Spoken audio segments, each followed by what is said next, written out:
The trial conducted before this tribunal began over 8 months ago. The record of evidence is more than 10,000 pages long, and final arguments of counsel have been concluded.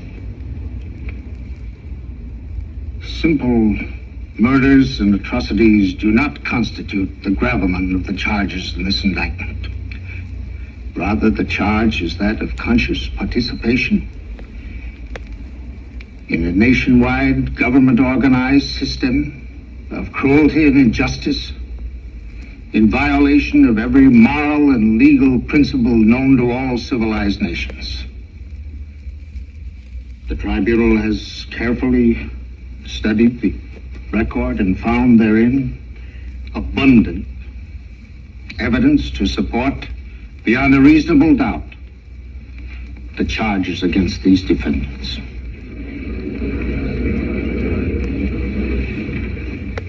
Herr Rolf, in his very skillful defense, has asserted that there are others who must share the ultimate responsibility for what happened here in Germany. There is truth in this.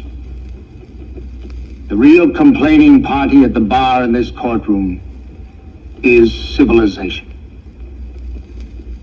But the tribunal does say that the men in the dock are responsible for their actions. Men who sat in black robes in judgment on other men. Men who took part in the enactment of laws and decrees, the purpose of which was the extermination of human beings. Men who in executive positions actively participated in the enforcement of these laws, illegal even under German law.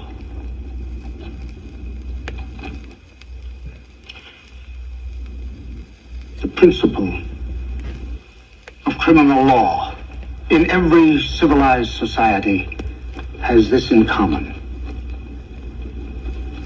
Any person who sways another to commit murder, any person who furnishes the lethal weapon for the purpose of the crime, any person who is an accessory to the crime is guilty.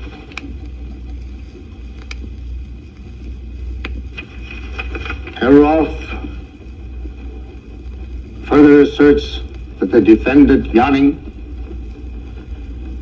was an extraordinary jurist and acted in what he thought was the best interest of his country. There is truth in this also. Janning, to be sure, is a tragic figure. We believe he loathed the evil he did. But compassion for the present torture of his soul must not beget forgetfulness of the torture and the death of millions by the government of which he was a part. Janning's record and his fate illuminate the most shattering truth that has emerged from this trial. If he and all of the other defendants had been degraded perverts, if all of the leaders of the Third Reich had been sadistic monsters and maniacs, then these events would have no more moral significance than an earthquake or any other natural catastrophe. But this trial has shown that under a national crisis, ordinary, even able and extraordinary men can delude themselves into the commission of crimes so vast and heinous that they beggar the imagination. No one who has sat through the trial can ever forget them. Men sterilized because of political belief, a mockery made of friendship and faith, the murder of children.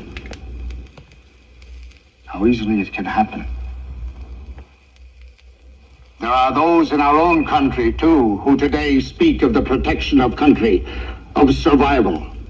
A decision must be made in the life of every nation at the very moment when the grasp of the enemy is at its throat. Then it seems that the only way to survive is to use the means of the enemy, to rest survival upon what is expedient, to look the other way?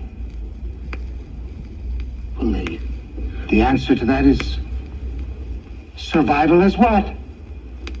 The country isn't a rock. It's not an extension of oneself. It's what it stands for. It's what it stands for when standing for something is the most difficult.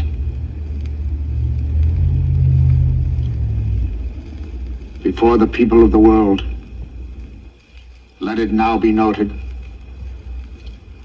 that here in our decision, this is what we stand for. Justice, truth, and the value of a single human being.